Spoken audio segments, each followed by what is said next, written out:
마켓나우 2부 시작합니다. 안녕하십니까, 이혜라입니다. 저 친구는 너무 잘해서 부럽고 박수는 쳐주고 칭찬은 해주는데 스스로 좀 뒤처질 때 더 박탈감 느껴지는 경우도 있잖아요. 우리 시장 보면 전 이런 마음 들더라고요. 미증시 사상 최고치 쓰는데 우리 시장은 힘을 못 내주고 있으니까요. 그렇지만 오늘 마켓나우 2부에서 또 깊이 있게 이야기해보면서 도움될 수 있는 전략 챙겨드리도록 하겠습니다. 자, 오늘 오만한 인터뷰에서는요, 박순혁 작가와 함께 삼양식품 올해 80% 이상 올랐잖아요. 오늘장에서도 빨간불 켜고 달리고 있더라고요. 더 갈지, 들어가도 될지 이런 부분 얘기해 볼 겁니다. 끝까지 함께 해 주시길 바랍니다. 자, 그럼 10시 구간 시장 상황 살펴보고 오겠습니다. 우리 증시는 보합권에서 움직임을 지속하고 있습니다. 코스피는 이틀째 약세 움직임을 보여주고요. 장중에 2720선을 이탈하기도 했습니다. 최근까지도요. 지금까지도요. 코스닥 같은 경우는 850선 아래에서 계속 움직임을 보이고 있는데 장 초반에는 강보합권에서 시작을 했다가 현재는 이 탄력이 떨어진 모습이 연출이 되고 있습니다. 수급도 살펴보겠습니다. 오늘 외국인과 기관의 동반 매도세 오늘까지도 연출이 되고 있습니다. 외국인은 최근 들어서 계속 팔고 있습니다. 4거래일 기관 쪽에서도 어제에 이어서 한 900억 원 가까운 매도세를 현재 구간에서 보이고 있다는 점이 특징적입니다. 코스닥 매매 동향도 살펴보겠습니다. 외국인은 마찬가지로 4거래일째 팔면서 700억 원 넘게 물량 내놓고 있고요. 오늘 이쪽 좀 주목해 보셔야 되겠어요. 최근에 그나마 좀 받아줬던 게 이 기관 쪽인데 5거래일 만에 변심을 할지 아니면 이 정도의 스탠스를 유지할지가 아마 지수 향방을 결정하는 데 역할을 할 것 같습니다. 자, 오늘 자세한 종목 얘기는 이분 통해서 들어보도록 할게요. 네, 오늘은 윤정식 바로자산운용 상무님과 전화로 연결되어 있습니다. 상무님 안녕하십니까? 네, 안녕하세요. 네, 오늘도 우리 이 시장 계속 지지부진한 흐름 이어질까요? 어떻게 보십니까? 네, 결론적으로는 좀 지지부진한 흐름, 오늘 장 끝날 때까지도 좀 이어질 가능성이 높아 보입니다.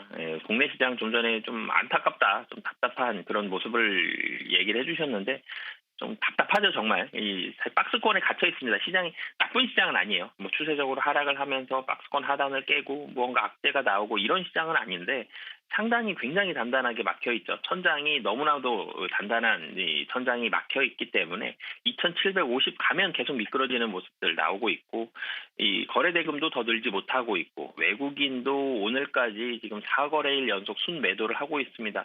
굉장히 많이 팔고 있는 건 아닌데 시장은 조금씩 떨어지고 있고요. 그렇다고 무언가 주도 섹터가 나온 모습도 아니고 눈치를 보는데 많이 보고 있죠. 근데 눈치를 보더라도 미국 시장처럼 사상 최고치 도달한 다음에 눈치 보면 기분이라도 좀 괜찮은데 국내 시장은 박스권, 사상 최고치는 고사하고 박스권도 돌파하지 못하고 눈치를 보고 있으니까 체감상으로는 훨씬 더 답답함을 좀 많이 느끼는 그런 상태가 오늘 펼쳐진 것 같고요. 엔비디아 실적 그리고 FOMC 의사로까지 보고 나서 방향성을 잡지 말지를 또 결정을 할 수 있기 때문에 그런 부분들까지 본다라면 오늘 오후 시장까지는 계속적으로 눈치 보기 장세 이어질 가능성이 높고 코스피 보면 거래대금도 10조 원 미만으로 오늘 끝날 가능성이 현저히 좀 높아 보이는 그런 시장의 모습입니다. 상무님, 저희가 어제도 이 시간에 얘기 나눴잖아요. 오늘은 어떤 섹터 관심 있게 살펴보고 계십니까? 네, 여전히 뭐 실적 좋은 그런 섹터들 계속적으로 살펴봐야 되는데 오늘 같은 경우 어제도 좀 움직였는데 화장품 섹터가 눈에 제일 많이 띕니다. 화장품이 실적이 좋아지는 모습들이 계속적으로 좀 나오고 있기 때문에 뭐 오늘과 같이 쉬는 시장에서도 화장품주들은 다 빨간불 켜면서 올라가고 있죠. 그러니까 시장의 방향성을 못 잡았더라도 아니면 방향성을 잡더라도 결론은 실적 좋아지는 섹터들 위주로 움직인다라는 점, 뭐 반도체, 자동차, 화장품, 뭐 이 시간에 은행주들까지 많이 말씀을 드렸었죠. 이런 섹터들 안에서의 그런 종목들 위주로 좀 포트폴리오를 압축해서 관심 갖고 보시면 좋을 것 같습니다. 네, 그럼 관련해서 살펴볼 만한 기업, 종목 있을까요? 네, 화장품 말씀드렸는데 지난 시간에 제가 아모레퍼시픽 말씀드렸고 오늘 같은 경우는 또 LG생활건강도 말씀을 드리려고 합니다. 아모레퍼시픽은 면세 채널 중심으로 성장을 했다라고 말씀을 드렸는데 LG생활건강은 이 온라인 매출이 중점적으로 상승을 했습니다. 온라인 매출이 상당히 좋은 모습을 보여주면서 이 1분기 매출액과 영업이익 모두 시장 컨센서스를 큰 폭으로 하회했거든요. 10% 훨씬 넘게 영업이익에 상회를 했습니다. 그래서 LG생활건강 상당히 좋은 영업이익을 냈다라는 점, 온라인 중심으로 매출이 큰 폭으로 확대가 됐는데요.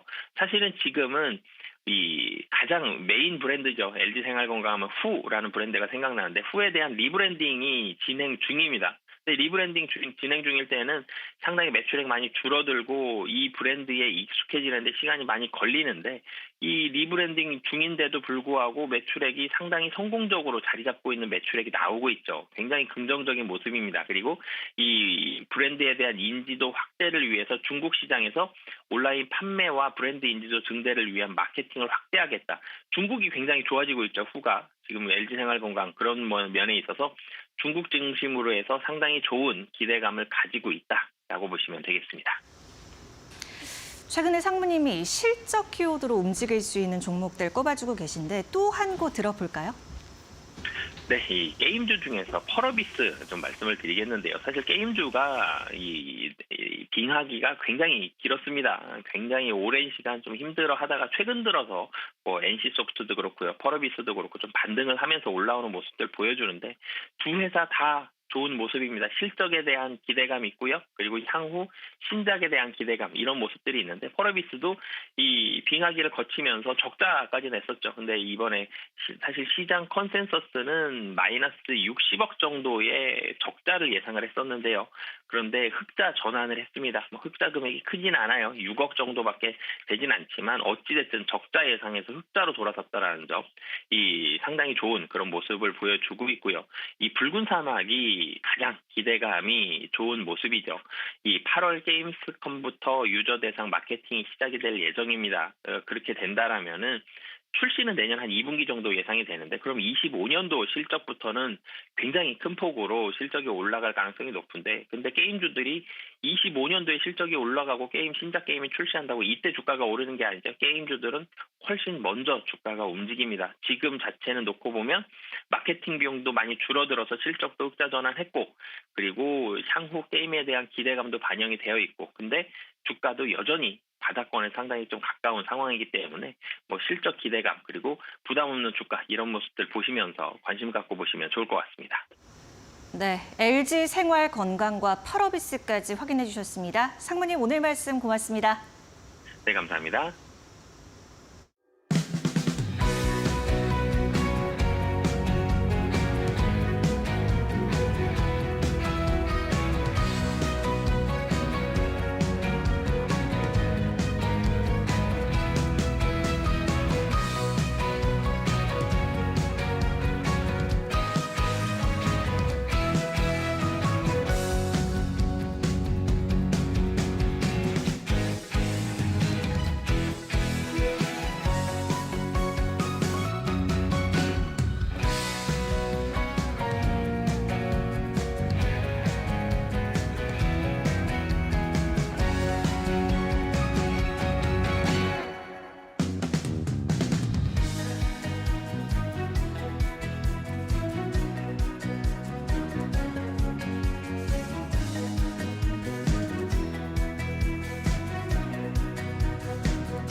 네, 오늘 오만한 인터뷰는요. 박순혁 작가님과 함께 요새 가장 뜨거운 종목을 리뷰해보고 좀 준비해보려고 합니다. 안 갖고 있어도 들여다보는 종목인 것 같아요. 오늘 박순혁 작가님과 함께합니다. 안녕하세요. 네, 안녕하십니까. 네, 작가님, 연초에 삼양식품 좀 주목하라고 얘기하셨던 걸로 제가 알고 있는데 맞나요? 예, 맞습니다. 이데일리 TV에서도 말씀해 주셨어요? 아니요, 이데일리에서는 얘기 안 했습니다. 어허. 안타깝네요. 어떠세요? 아니 끝을 모르고 달려요. 예. 너무 속상하죠. 제가 안 샀기 때문에. 박탈감. 네. 사실은 이제 그 작년 연말에 이제 그 얘기 말씀드렸었는데, 그 일부 이제 몰지각한 분들이 이제 저 빠따이 씨는 이제 2차 전지만 맨날 좋다 얘기하고 다른 종목들은 맨날 까고만 다닌다 그래갖고 그렇지 않다. 내가 네. 이제 좋게 보는 종목도 좋게 얘기한다 하면서 이제 그 예를 하나 드리려고 이제 네. 삼육식품 말씀을 드렸던 거고, 그다음에 이제 또 일각에서 이제 자기 갖고 있는 주식 올리려고 뭐 얘기한다 뭐 이런 얘기도 하고 해서 내가 이제 안 갖고 있는 주식 나하고 상관없는 주식도 난 좋게 얘기할 수 있다 하는 거 이제 보여드리려고 이제 얘기하고 일부러 안 샀거든요. 그러셨군요. 예. 네. 그래서 손해가 막심합니다. 지금. 그러니까 증명됐네요. 그 예. 안타깝다라는 게 진심이라는 것을. 예. 아무튼 이 삼양식품 뭐 올해만 해도 80% 이상 올랐고 지금 오늘장 흐름 보니까요. 지금 한 4%, 5% 그렇게 움직이고 있거든요. 강세권에서 90% 가까이 오른 건데 일단 이 라면으로 선두를 달리고 있던 농심을 아주 삼양식품이 딱 예. 하는 뒤엎는. 예, 그 얘기하기 전에 이제 그때 얘기했을 때 예. 이제 저 12월 연말에 제가 이제 말씀드렸었는데 네. 그거 이제 얘기했던 화면으로 거, 그거 한번 보여주시겠어요? 좀 말씀드리겠습니다. 예. 이제 밸류에이션으로 이제 접근하는 거는 꼭 2차 전지뿐만 아니고 이제 다른 모든 산업, 모든 기업에 대해서 이제 다 동일한 잣대로 이제 적용 가능하다는 이제 말씀을 드리면서 예. 그때 제가 이제 밸류에이션을 쭉 해봤는데 여기 잘 보시면 제가 성장률 가정을 25%, 이익률 가정을 이제 13%를 했어요. 네. 근데 뒤에 다시 한번 말씀드리겠지만 예. 이 지금 숫자가 나오고 있는 게 지금 이 성장률도 그렇고 이익률도 그렇고 이제 되게 그 많이 뛰어넘었기 때문에 여기 나오면은 이제 보면은 제가 적정 주가 계산한 게 이제 58만 5천으로 돼 있거든요. 요 이제 지금- 예, 적정 주가를 다시 한번 좀 계산해야 되는 예. 이제 그런 상황이라는 말씀드릴 수 있을 것 같고요. 다음 장 한번 넘겨주시면 네. 이게 이제 워렌 버핏이 얘기하는 그 안전마진이라고 하는 게 이제 대체로 보면은 3년을 내가 갖고 있을 때 한 3배 정도 오를 수 있는 주식을 얘기를 합니다. 네. 그래서 58만 5천 원 기준에서 보면은 이제 19만 원 가격 밑으로 와야 이제 그게 안전마진 가격이 되기 때문에 이제 19만 원 밑에서 사시는 게 좋을 것 같다 말씀드렸고, 다행히도 이제 19만 원 밑에 지금 보시듯이 지금 한 달 정도 있었어요. 네. 최저로 이제 17만 원까지 갔었고요. 22만 원대 제가 얘기해서 초반에는 17만 원까지 떨어지는 와중에는 이제 되게 악플도 많았습니다. 삼양식품으로 또 이제 개미지옥을 만드는구나 이렇게. 근데 이제 그 이후에 이제 본격 상승하기 시작해서 요거 이제 자료 만들 때는 45만 원인데 지금 뭐 50만 원, 54만 원까지 간 거니까 거의 한 17만 원 기준에서 보면은 네. 이제 200% 넘어 이제 상승한 거고요. 그러네요. 제가 숫자 잘못 계산했네요. 예. 다음 한번 넘기시면 네. 예. 제가 이제 그 주목했던 건 이겁니다. 이제 그 결국은 K푸드라는 게 이제 지금 한식의 세계화, 그러니까 뭐 김치라든지 비빔밥 이런 거를 먼저 떠올리시는데 그게 아니다는 얘기입니다. 아니 그 김치하고 비빔밥 잘 안 드시잖아요. 김치 비빔밥. 예, 뭐 평소에 잘 저는 안 좋아하지만 먹잖아요. 안 드시는 분들도 많겠죠. 그러니까 평소에는 잘 안 먹잖아요. 예. 예. 평소 우리도 평소에 잘 안 먹는 거를 왜 세계인들한테 자꾸 먹이려 드냐. 그렇게 접근해서는 안 되고. 그런 의미에서 K푸드는 한식의 세계화가 그렇습니다. 아니다라고 말씀해 주신 거. 결국은 이제 그 예. K푸드의 세계라는 거는 이제 K컬처하고 이제 함께 가는 거다. 이제 대표적인 사례가 뭐가 있었냐면 옛날에 다음 장 한번 보여주시면 옛날에 이제 그 별에서 온 그대라는 이제 드라마. 완전 예전 드라마인데요. 예. 저때 뭐가 유행했었냐면은 치맥. 치킨 맥주. 어허. 저거를 이제 그 중국 사람들이 보고 그 치킨이 그렇게 팔렸다는 겁니다. 치맥하러 한국에 관광도 많이 오고 그랬었거든요. 그렇군요. 저런 네. 거라는 겁니다. 그러니까 K푸드라는 게 K컬처하고 같이 간다. 네. 이게 이제 어떤 맥락이냐면 다음 장 한번 넘겨주시면 옛날에 제가 어릴 때 이제 헐리우드 영화를 보면 이제 저런 뭐 리셀폰 같은 이제 형사물을 보면 저게 잠복 근무하면서 항상 이제 햄버거, 피자, 콜라 이런 거 먹거든요. 네. 그런 거 영화 보면서 나도 저거 좀 먹고 싶다. 제가 어릴 때는 이제 햄버거, 피자 이런 게 없었는데 대략 한 1990년부터 이제 햄버거나 피자 프랜차이즈가 한국에서 생기기 시작했어요. 이제 문화랑 같이 간다는 이제 그런 거를 아셔야 될 거고요. 다음 장 넘겨주시면 그래서 이제 K 드라마에 라면 먹는 게 나오지 치킨 먹고 김밥 먹고 떡볶이 먹고 이런 게 나오지 네. 김치 먹는 거 안 나온단 말입니다. 그러니까 당연히 저는 이제 외국인들 관점에서 보면은 저는 드라마를 보면서 아주 라면 먹는 거 되게 맛있어 보이는데 나도 저거 한번 먹어볼까. 왜냐하면 라면 자체가 지금 전 세계적으로 다 같이 많이 먹는 식품이에요. 예. 한국만 먹는 건 아니고. 다음 한번 넘겨주시면.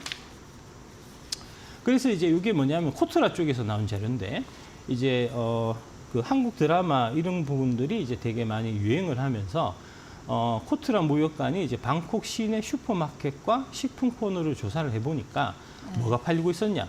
라면, 떡볶이, 김밥용 김, 단무지 뭐 이런 것들이 팔리고 있었다는 겁니다. 그러니까 네. 김치, 비빔밥 이게 아니고 라면, 떡볶이, 김밥 이런 게 팔리고 있었다는 네. 거죠. 예, 다음 한번 넘겨주시면 실제로 태국에서 유행 중인 이제 그 한국 분식점과 음식들을 보면 저게 이제 실제로 보면은 이제 라면하고 김밥하고 떡볶이입니다. 태국에서 가장 인기 있는 K푸드 히어로에서 뽑아도 역시 같은 맥락으로 나오고요. 그 얘기는 뭐냐? 결국은 이제 한국의 라면이 이제 K컬처, 특히 K드라마 이런 거에 이제 후광을 받아갖고 이제 네. 잘 팔릴 수 있는 그런 이제 여지가 있고 그게 가장 결정적으로 이제 뭐랄까 혜택을 보고 있는 게 삼양식품이다. 과거에 이제 라면이라고 하면은 이제 그 국내에서만 먹는 이런 형태였기 때문에 그 성장성 자체가 되게 제한적이었는데 지금은 이제 세계적으로 많이 팔리니까 이게 이제 성장성을 이제 보여주면서 주가가 한번 날아갈 수 있지 않겠나 하는 네. 이제 그런 관점으로 이제 말씀드렸던 거고요. 예. 다음 장 한번 넘겨주시면 이제 농심하고 삼양하고 한번 비교해 보면 이게 이제 업종에 여러 기업들이 있을 때 네. 어떤 기업이 좋은 회사냐 하는 거를 이제 좀 간단하게 빨리 볼 수 있는 방법이 뭐냐 하면은 세 가지를 보셔야 돼요. 첫 번째 매출액 성장률을 보셔야 되고요.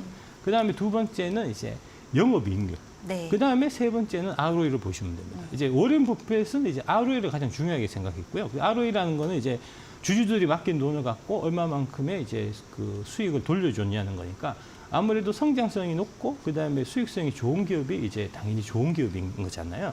그런 관점에서 농심하고 삼양식품을 한번 비교해 보면 요거는 농심입니다. 농심은 4년 영업이익률 평균이 5%, 4년 ROE 평균이 6.3입니다. 3년 평균 성장률이 10%고 이게 수출 비중이 31%거든요. 그러면서 PER은 16.4 정도가 되고 다음 장 한번 넘겨주시면 삼양식품은 이에 비해서 4년 영업이익률 평균이 11.7%고 그다음에 ROE 평균이 19.2, 3년 평균 성장률이 20%면서 수출율 비중이 저때도 70% 가까이 됐거든요. 그러니까 이제 네. 농심은 내수가 7이고 수출이 3인데 삼양은 수출이 7이고 그다음에 이제 이 내수가 3이니까 예. 여러 측면에서 볼 때 ROE나 이익률이나 성장률이나 이런 이제 각종 지표들이 삼양식품이 농심을 압도하고 있는데 PER은 14.5로 아까 이제 농심의 17에 비해 갖고 훨씬 낮은 거기 때문에 당연히 삼양식품을 만약에 라면 산다고 하면은 사야 되고 이게 대장주가 될 가능성이 많다 이런 얘기죠. 네. 예. 농심이랑 삼양식품 이제 비교까지 해주셨는데 그 아까 K컬처에 동반해가는 K푸드 이렇게 말씀을 좀 해주셔서 예. 좀 궁금해지는 게 삼양식품이 그 부분에서 농심보다 잘했나 보죠? 그렇죠. 예. 뭐 그게 볼 이제 수 있는 게 있나요? 결국은 이제 그 유튜브하고 좀 연결돼 있는 거예요. 그래요. 예. 네. 다음 장 한번 보시면 유튜브하고 K-팝하고 같이 연결됐다 네. 보시면 되는데 이제 이 삼양이 사실은 해외에 많이 알려지기 시작한 게 이제 두 가지인데 첫 번째는 그 챌린지입니다. 불닭 챌린지. 매운 거 먹으면서 막 예. 이거 하고 그 다음에 이제 BTS의 지민인가? 걔가 그 지민군이 이제 불닭볶음면을 먹는 거를 보고 이게 퍼지기 시작하는 거예요. 그래서 실제로 이제 불닭이 해외 시장 공략할 때 이제 BTS하고 같이 저 밑에 있는 게 뭐냐면 그 Permission to Dance라고 네. 노래 그때 나왔던 앨범 BTS 있잖아요. 콘서트 할 때 메인 스폰서로 불닭 볶음면 홍보하면서 이게 세계 시장을 좀 개척했던 예. 이제 그런 거고요. 다음 한번 보여주시면 이게 이제 유튜브의 이제 킬러 콘텐츠입니다. 불닭볶음면이 이게 먹으면서 막 괴로워하는 이게 이제 개그 프로 같은 데도 보면은 이제 좀 뭐랄까 가학적인 그런 개그 있잖아요. 좀 그런 느낌이에요. 이게 이제 불닭볶음면 올리면은 되게 이제 히트 수가 터지기 때문에 네. 저렇게 다 같이 모여서 먹으면서 네. 괴로워하고 이게 이제 되게 뭐랄까 이제 큰 반응을 불러일으키면서 이제 그렇게 된 거고 인기를 얻은 예, 거고. 인기를 얻은 거고요. 네. 예, 다음 장 한번 보여주시면 올해 이제 특히 이게 이제 불닭이 대박이 난 거는 미국 유튜브에서 이게 불닭이 터져서 그렇습니다. 저 두 번째 거 봤어요. 예.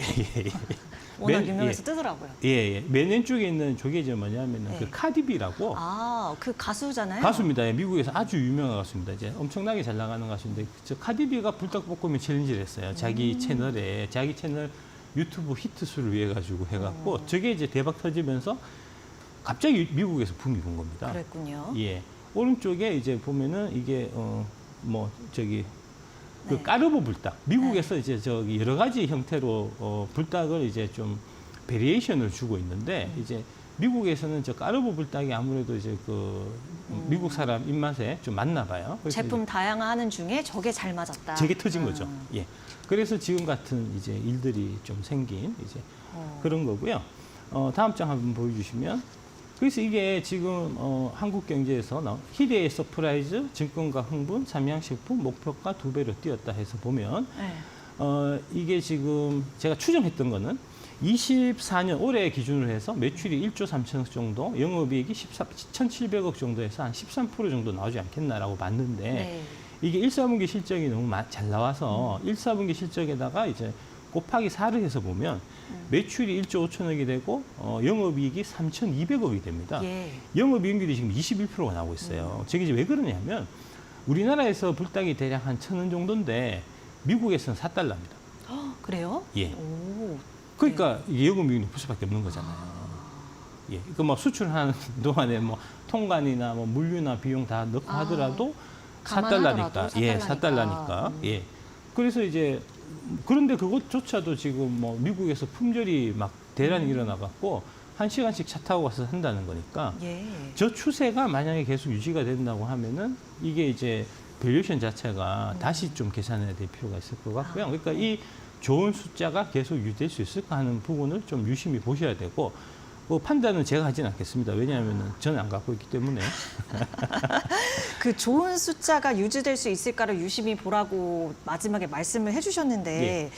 그러면 어떻게 판단해요? 아니 지금 일단 증권가에서는 목표가 막 60만 원까지 예. 지금 올렸고 그래서 사고 싶은데 기회 있을까? 지금 타면 또 내가 사면은 떨어질 것 같고 막 이런 아주 혼란스러운 예. 상황에 직면해 있습니다. 제가 없기 때문에 각자 알아서 하시고요. 일단 그래서 여기서 이 대목에서 이제 필요한 게 애널리스트 리포트예요. 예. 그러니까 우리가 이제 삼양식품이 지금 보통 식품 같은 경우는 이제 10%만 영업이익률이 돼도 되게 잘 나오는 거예요. 근데 뭐 보통 한 5%, 6%씩 이렇게 이제 영업이익률 나오는 회사들이 많거든요. 약간 농심 같은 경우도 그렇고. 근데 지금 21이 나온단 말입니다. 근데 그 뭐 대략해서 지금 저기 애널리스트 리포트를 보면 한 10%대 이제 중반까지는 계속 유지가 가능하지 않겠나 뭐 이런 네. 얘기 나오고 있는데 그런 리포트를 좀 꼼꼼하게 보시고 그다음에 거기 나와 있는 이제 뭐랄까 애널리스트들이 그냥 쓰지는 않고 그 관련해 갖고 되게 이제 자기들도 공부 많이 해서 각종 데이터를 갖고 쓰거든요. 네. 그 데이터를 좀 꼼꼼히 보시고 본인이 판단해서 이게 영업이익률이 이 수준이 유지가 되겠다. 성장률은 어느 정도 나오겠다. 성장률 같은 경우는 이제 지금 그 밀양에 2공장 짓고 있거든요. 그거 나오면은 이제 캐파가 늘어나는 거는 어느 정도 계산이 가능하니까 그런 계산을 해서 이제 3년치 실적 추정을 한번 해보시고 네. 그 3년치 실적 추정한 거를 기반으로 해서 PR을 몇 배를 주는 게 합당한가 이런 거 다 이제 고민해보고 이제 들어가셔야 되겠죠. 네. 예. 내용도 꼼꼼히 체크를 해봐야겠네요. 예, 그 관련해서 이제 네. 그 식품 쪽 담당 애널리스트 한번 모셔갖고 네. 그 얘기를 한번 들어보십시오. 그러려고요. 예, 지금 예, 그래서 섭외 중입니다. 예. 들어보도록 하겠습니다. 근데 일단 삼양식품 너무 좋은 얘기만 들어서 혹시나 그러면 그렇게 따져봤을 때 내가 이거 들어가도 되겠다. 하지만 여기에 조금 주의사항을 주고 싶다라고 하신다면 건네주실 말씀이 있으신가요? 아까 말씀드렸던 그 부분이 제일 중요한 거고. 그래요? 그러니까 이제 네. 일시적인 유행으로 끝나는 경우도 많이 있어요. 식품 같은 경우는 이제 대표적으로 뭐 허니버터칩 같은 경우가 네. 이제 대표적으로 그런 케이스였고, 네. 그에 비해서 이제 계속해서 이게 뭐 롱런하면서 이제 계속해서 시장을 좀 확대하는 그런 경우도 있고, 최근에 가장 비건한 예는 이제 그 오리온 초코파이가 이제 중국 시장을 이렇게 이제 막 성장하면서 되게 주가가 많이 올랐었던 적이 있는데 예. 이제 그런 부분이 해당될 수도 있는 거니까 그 최종적인 판단은 이제 투자자 본인의 책임이시니까 이제 네. 알아서 잘 하시고 저는 안 살 거니까. 알겠습니다. 그 불닭 소스 회사 있잖아요. 예. S&D. 여기는 어때요? 그냥 갑자기 생각나서. 예, 네. 그 말씀하셔갖고 제가 한번 찾아봤는 네. 자료를 한번 올려주시죠. 네, 예, 자료 한번 보면서 올려주시죠. 여기 이제 살펴보겠습니다. S&D가 지금 하고 있는 이제 각종 소스들입니다. 자세히 보면 예. 이게 이제 불닭볶음면 소스 전체가 아니고요. 불닭볶음면 소스에 들어가는 하나의 분말이에요. 아, 그러니까 반제품이에요. 그러니까 네. 이제 핵심은 불닭 소스의 그 레시피, 핵심 비법을 누가 갖고 있느냐 하는 부분이 중요한 거거든요. 예. 그러니까 지금 저 이제 IR 자료나 뭐 이런 거를 봐서는 S&D에서 그 핵심 비법을 갖고 있는 것 같지는 않고요. 그러니까 이제 그런 부분 조금 유념해서 보셔야 될 것 같고, 지금 S&D가 PR 이런 측면에서 보면 상당히 좀 저렴한 편이긴 합니다. 근데 이제 아까 말씀드렸듯이 그런 거기 때문에 100% 삼양 불닭볶음면이 이제 팔리는 그 숫자만큼 S&D도 이제 그에 따른 다 혜택을 본다라고 보기는 좀 어렵은 거니까 이제 그런 부분은 좀 이제 각자 판단하셔갖고 이제 보시면 될 것 같습니다. 알겠습니다. 저희가 S&D도 살펴봤으니까요. 다른 식품주들도 많잖아요. 최근에 좀 분위기가 이 훈풍이 여기까지 영향을 미칠까 이런 것들을 많이 궁금해하세요. 어떻게 보세요, 작가님은? 이 삼양 라면의 사례를 보면은 결국 이제 이 식품의 경우에도 이제 글로벌하게 이제 진출하고 이런 부분이 예. 이제 좀 상당히 중요하다라고 볼 수 있고요. 이제 사실은 K컬처 제가 이제 지난주 저번 방송에서 저거 K-팝 말씀드렸는데 이제 그게 사실 이게 연결돼 있어요. 이제 K-팝이 잘 나가야 그 후광을 받아갖고 이게 이제 식품도 잘 될 수 있거든요. 근데 이제 지금 미진 사태로 해서 이제 그 K-팝의 좀 문제점들이 좀 드러나고 있는 상태여갖고 좀 사실 그런 부분 좀 걱정이 되고요. 그러니까 뭐 전체적으로 이제 이 기업들이 얼마나 이 K-팝이나 K-컬처 이런 거에 이제 뭐랄까 그 혜택을 수혜를 보기 위해 갖고 세계 시장 진출에 좀 열심히 하고 있는지 실제로 이제 좀 성과를 내고 있는지 이제 이런 부분들을 좀 유심히 보실 필요가 있지 않겠나 이제 그렇게 말씀드리겠습니다. 네, 알겠습니다. 그 이 삼양식품이 며느리가 지금 이끌고 있다고 하던데 맞죠? 예, 맞습니다. 예, 예. 경영을 참 잘하네요. 예, 예. 그러니까 우리나라 특히 이제 뭐 여러 분야에서 이제 지금 그 우리 이해라 앵커님 같은 경우도 마찬가지지만 이제 직장 생활 할 때 이제 유리천장이 여러 분야에 많이 있는데 네. 예, 특히 이제 이 CEO 쪽이 그래요. 네. 예, 국내가 되게 이제 여성 CEO가 되게 드문 편이거든요. 근데 이제 7% 됐다고 그젠가 기사 나왔어요. 예, 예, 예. 그래서 안 그래도 그 방송할 때 이제 그런 얘기도 제가 좀 많이 얘기했었습니다. 이제 김종수 부회장이 며느리로 들어와갖고 IMF 때 망했었어요, 삼식품이. 망한 회사를 이제 다시 살려갖고 거기서 신기일전해갖고 지금 이제 농심을 뛰어넘었다는 거 아닙니까? 이제 그렇게 뭐 십몇 년 만에 회사를 완전 이제 환골탈퇴 시킨 거니까 이런 부분은 좀 조명을 좀 했으면 좋겠다. 이제 그 여성들의 이제 유리천장을 좀 깨부수는 이제 뭐 이런 그 모범이 이제 자꾸 나와야 또 이제 많은 여성분들이 또 그 용기를 가지고 또 도전하고 하는 거니까 이제 그런 차원에서도 이제 그때 방송에서 제가 말씀드렸고 그 방송 나간 거를 미국에서 봤나 봐요. 예, 뉴욕 어떤 타임즈에서 그 이제 조명하는 기사가 나왔더라고요. 그런 그 얘기하고 경험이 얼마 안 있어갖고 이제 이런 부분은 좀 뭐 사회적으로 조금 좀 영웅시할 필요가 좀 있지 않겠나 싶은. 그래야지 이제 다른 많은 이제 여성분들의 또 이 권익이 또 이제 향상될 거니까요. 이제 그런 말씀 좀 드리고 싶습니다. 네, 알겠습니다. 오늘 삼양식품 비롯해서 이제 음식료주 얘기해봤습니다. 50만 7천 원 선 지나가고 있는데요. 거침없는 질주 계속할지 좀 궁금해지는 시점입니다. 박순혁 작가님 오늘 삼양식품 리뷰해 주셨는데 이 부분 내용 말씀해 주신 전략들 챙겨보시면서 대응해 보시길 바랍니다. 오늘 박 작가님과는 여기서 인사 나눌게요. 고맙습니다. 네, 감사합니다. 네.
네, 오늘은 기업 인사이트로 준비를 했습니다. 이데일리 TV 이지은 기자와 함께합니다. 안녕하세요. 안녕하세요. 네, 오늘은 이 기자가 기업을 직접 탐방을 했어요. 전자현미경 업체 코셈이거든요. 먼저 영상으로 만나보시죠. 코셈이 미국과 중국에서 방막 교체를 쉽게 할 수 있는 컬럼 교체 관한 특허를 획득했습니다. 방막은 기계 가공으로 만들 수 없는 두께가 1마이크로미터 이하인 얇은 막으로 기존의 비전문가가 방막을 교체하는 건 사실상 불가능했습니다. 하지만 코셈 특허 기술 덕에 일반 사용자도 방막을 쉽게 교체할 수 있게 됐습니다. 방막을 만들 수 있는 그래핀이라고 하는 소재를 통해서 방막을 상용화할 수 있는 형태 지금 기술을 저희가 확보하고 있고요. 고객이 할 수 있는 일은 아니에요. 근데 그걸 되게 쉽게 할 수 있도록 하는 것, 이제 저희가 이제 컬럼 교체라는 형태로 저희 특허를 냈는데 그 최근에 저희가 중국하고 그다음에 미국하고 특허 등록이 되었습니다. 그래서 저희가 이제 지적재산권이라는 관점에서는 이걸 상용하는데 굉장히 이제 진일보됐다고 보시면 됩니다. 이번 특허가 갖는 의미는 큽니다. 코셈이 해당 특허를 획득하면서 IP셈 개발에도 속도가 붙었습니다.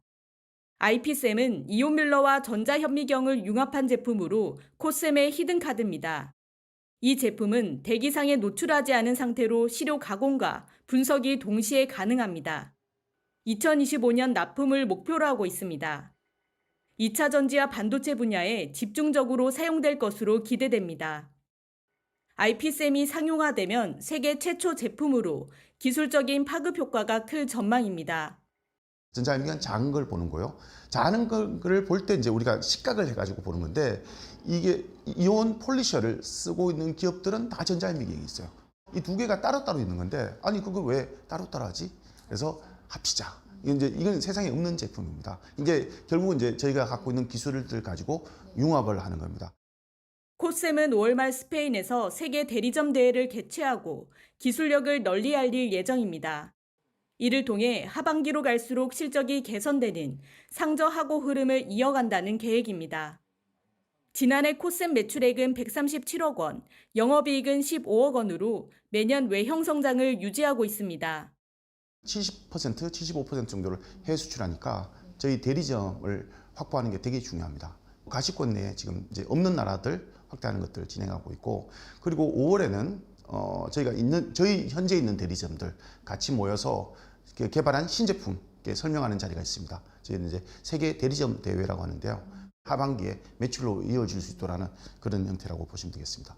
올해 매출은 저희가 200억 목표로 했었는데 달성할 수 있도록 되게 노력은 열심히 하고 있습니다. 코셈은 주요 대리점 17곳과 딜러 네트워크 11곳을 통해 간접 판매를 진행하고 있습니다. 지난해 고객사 수도 210여 곳으로 늘었습니다. 현재 전자현미경 시장은 일본 히타치와 지올, 독일 자이스 등 글로벌 기업들이 주도하는 가운데 후발주자인 코셈은 기술력과 가격 경쟁력을 앞세워 입지를 다지고 있습니다. 2026년에는 대기 중에서도 시료를 관찰할 수 있는 차세대 제품 에어셈을 출시하고 글로벌 공략을 확대할 방침입니다. 우리나라는 아직은 이제 기초과학을 가지고 장비를 만드는 게 이제 시작하는 단계. 예를 들자면 뭐 미국이나 독일이나 일본, 영국 같은 데서는 되게 흔한 일들이고 되게 잘하고 있고 그 M&A를 통해서 성장하고 있고 있는데 우리가 이제 그 정도 국력을 만들어 가고 있는 과정이라고 저는 보고 있거든요.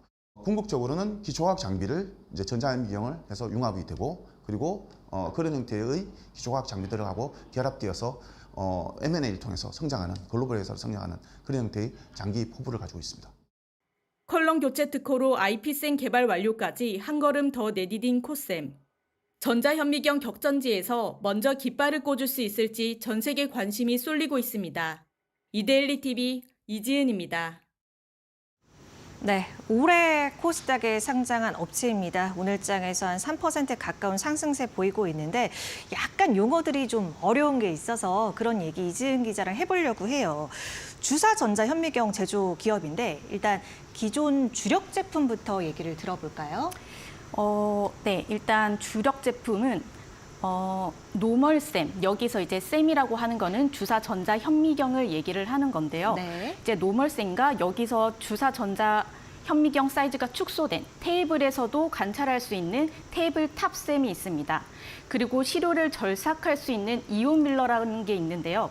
시료는 검사나 분석 등에 사용되는 물질을 말합니다. 이온 밀러가 영어로는 크로스 섹션 아이온 폴리셔라고 줄여서 CP라고 부르기도 합니다. 이온 밀러 생산은 국내에서 코셈이 유일한 기업입니다. 현재 코셈에서 개발하는 게 이 두 제품을 융합한 IP셈이라는 제품이고 세계적으로는 아직 존재하지 않는 제품이어서 코셈이 여기에 도전하고 있는 상황입니다. 네. 이게 지금 지난 2월에 코스닥 상장한 신입 기업이다 보니까 아무래도 뭐 증권사 리포트나 회사에 대한 좀 정보가 많이 없는 편이에요. 그래서 그런 부분들을 오늘 짚어주려고 이지은 기자가 다녀온 것 같습니다. 그 마지막에 IP셈 얘기를 해줬는데 셈이 전자현미경을 뜻하는 것이라고는 얘기를 했고 구체적으로 좀 알아봐야겠습니다. 어떤 거죠? 네, 많이들 CP셈으로 알고 계실 것 같습니다. 왜냐하면 그동안 보고서나 기사에서도 CP셈으로 많이 이제 나갔었는데 그런데 최근에 일본 회사에서 CP라는 명칭을 등록을 하면서 코셈이 더 이상 CP라는 용어를 사용하지 못해서 이제 IP셈으로 변경을 한 거고요. 동일한 제품이지만 CP가 IP로 바뀐 거고 이제 코셈 사업 보고서에서도 IP셈으로 변경돼서 올라갔기 때문에 이 부분도 좀 살펴보시면 좋을 것 같습니다. 그리고 IP셈은 시료를 대기에 노출하지 않은 상태에서 이제 가공과 분석이 가능합니다. 좀 더 쉽게 이야기하자면 2차 전지 같은 경우에는 우리가 보려고 하는 대상이 공기 중에 노출이 되어버리면은 이게 반응하면서 변질되기 때문에 보려고 하는 시료가 좀 바뀌게 됩니다. 네네. 그렇기 때문에 공기에 접촉하면 성능이 하락되는 리튬 2차 전지 전극이나 분리막 시료 분석에 적합한 장비라고 볼 수 있습니다. 예. 이 기술에 대해서는 코셈이 정부로부터 이제 넷 인증을 받았는데요. 이게 이제 신기술 우수성을 인정받은 건데 2007년 이후에 코셈이 넷 인증을 3차례 정도 받았습니다. 중소기업 입장에서는 이게 굉장히 이례적인 일이고요. 그래서 이런 지표들을 통해서 회사 기술력을 좀 엿볼 수 있습니다. 네. 그 특허 획득에 대한 내용도 소개를 해줬는데 이게 IP셈 개발과 관련이 있는 거죠? 조금 더 구체적으로 들어볼 수 있을까요? 네, 맞습니다. 최근에 이제 중국과 미국에서 방막 교체를 쉽게 할 수 있는 이런 특허를 획득을 했습니다. 중국에서는 지난 4월, 그리고 미국은 이제 이달 초에 특허를 획득을 했는데 굉장히 최근 이슈입니다. 그리고 이 자리에서 처음 나온 내용이기도 하고요. 그래서 예. 이 방막은 기계 가공으로 만들 수 없는 이제 1마이크로미터 이하인 얇은 막으로 기존의 비전문가가 방막을 교체하는 건 좀 사실상 불가능했습니다. 좀 이유를 좀 살펴보니까요. 방막은 굉장히 얇은 막으로 손상과 오염이 되기 쉽습니다. 네. 그래서 교체할 때도 정교한 작업이 필요한 건데 교체 이후에도 이제 전자빔을 정렬하고 또 컬럼 내에 진공을 잡아야 하는 이제 번거로운 작업들을 거쳐야 합니다. 근데 이제 만약에 이거를 정상적으로 수행하지 못할 경우에는 전자현미경 고장의 원인이 될 수 있는 거고요. 그래서 방막 교체가 필요하면 과거에는 구매한 제조사에 가서 이렇게 방막을 교체하는 이런 구조였다면 이제 코셈이 컬럼 교체라는 특허를 내면서 일반 사용자도 또 교체할 수 있게 된 겁니다. 이제 전자현미경 제품을 상용화시키려면 사람들이 이용해야 되는데 이제 편리해야 하잖아요. 네. 이 편의성 부분을 코셈이 충족시켰다 이렇게 볼 수 있습니다. 그러니까 지금 그 특허 부분을 좀 쉽게 더 말씀을 드리면 어떤 걸 이제 교체를 해야 되는데 잘 안 끼면은 오염이 되고 손상이 되는. 오염이 되고 손상이 되니까 작동을 하지 않는. 그러니까 보통은 이제 업체에서 교체를 받는 것인데 이것을 손쉽게 조금 더 교체할 수 있는 그런 특허를 얻었다. 그리고 이 내용을 이제 처음으로 말씀을 해주신 걸로 보입니다. 지금 아까 2차 전지 뭐 이런 내용도 얘기를 해주셔서 과거 좀 연구용에서 점차 산업용으로 확대돼 가고 있는 추세인 것 같아요. 맞습니다. 과거에는 연구용으로도 많이 쓰였는데요. 현재는 뭐 반도체, 디스플레이, 에너지, 항공, 우주 등 나노 기술이 필요한 이제 다양한 산업군에 침투가 되어 있습니다. 국내 고객사로는 LG화학이라든지 SK이노베이션, 삼성 등이 있고요. 여러 산업군의 수요가 있기 때문에 증시에서도 뭐 2차 전지라든지 아니면 반도체 이런 테마나 섹터에 치우치지 않는 편입니다. 그리고 코셈의 해외 매출 비중도 70%로 좀 높은 편이고요. 보통의 중소기업과 달리 대기업에 이제 의존적이지 않는 실적 구조를 갖고 있고 그렇기 때문에 대기업 납품 여부가 회사의 성패를 좌우하지 않는 점이 좀 특징이라고 볼 수 있습니다.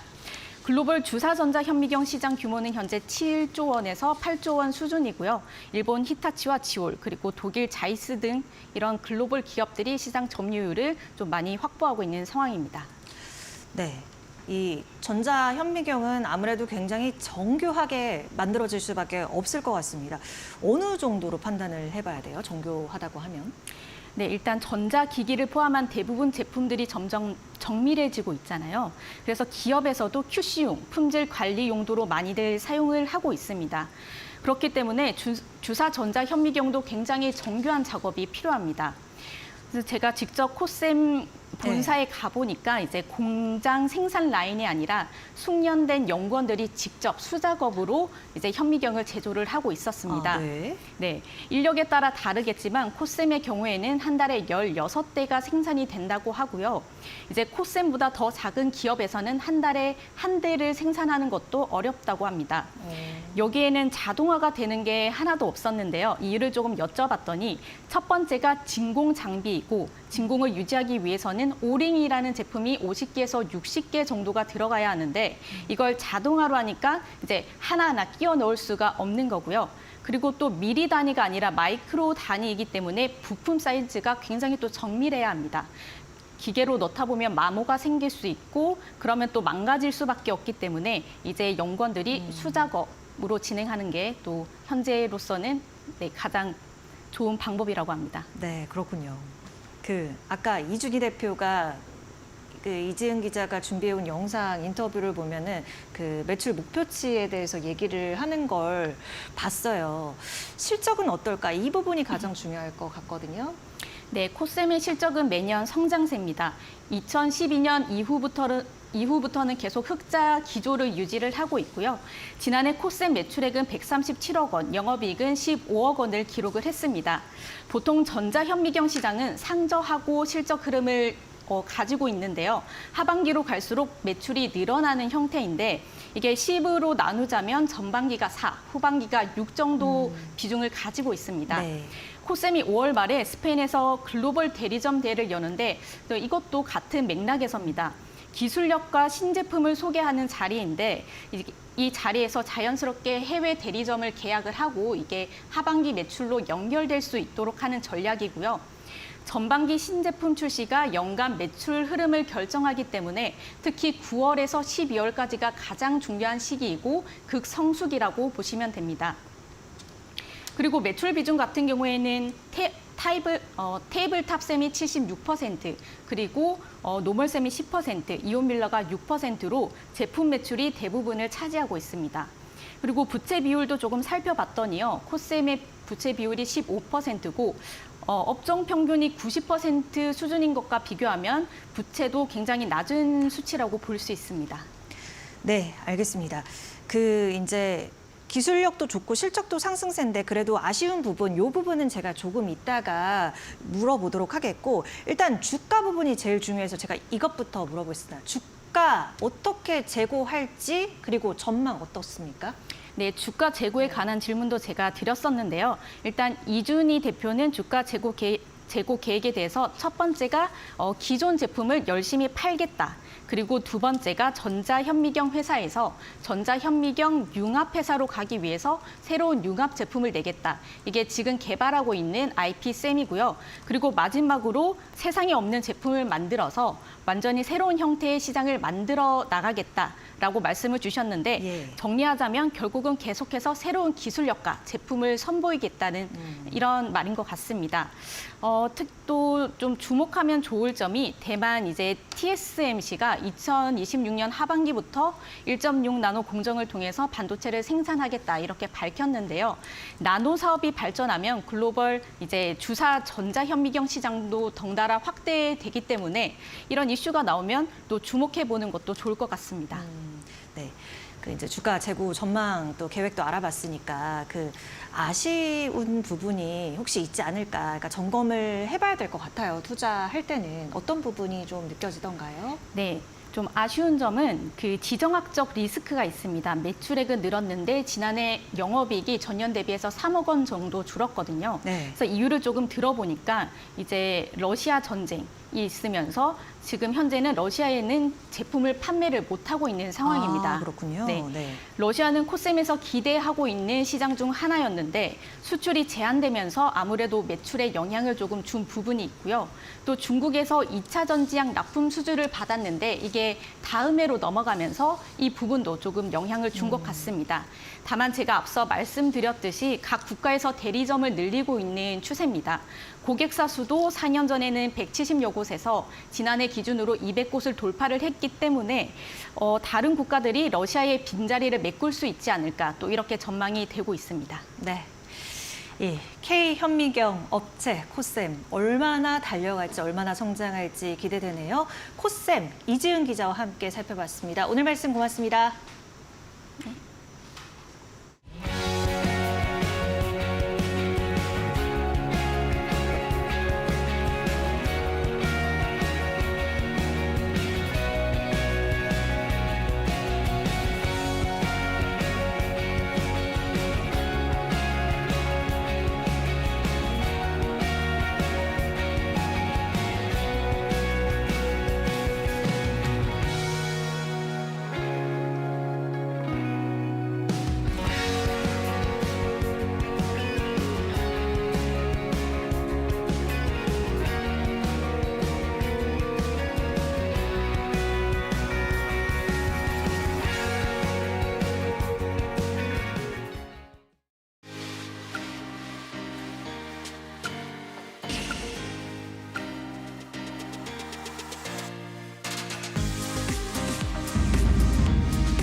경제 전반에 대한 소비자들의 인식이 5개월 만에 비관적으로 돌아섰습니다.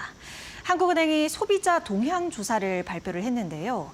5월 소비자 심리 지수는 98.4를 기록했습니다.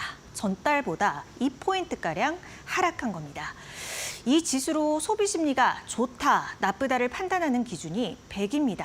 지수가 100보다 낮으면 소비 심리가 비관적으로 바뀐 것을 의미합니다. 이 지수에는요, 현재 생활 형편이나 가계 수입 전망이라든지 현재 경기, 그리고 경기 전망까지 들어갑니다. 물론 환율과 유가가 오른 착시 때문일 수 있습니다. 하지만 소비자들이 체감하는 경기가 좋지 않다는 것은 명백히 알 수 있는 수치죠. 이 소비 심리 악화에 소비자 물가도 2% 안착을 확신할 수 없는 상황에서 이 한국은행이 내일 이달 기준금리를 동결한다고 해도 고심이 더 깊어질 수밖에 없는 이유, 그리고 그런 시점입니다. 앵커나우였습니다.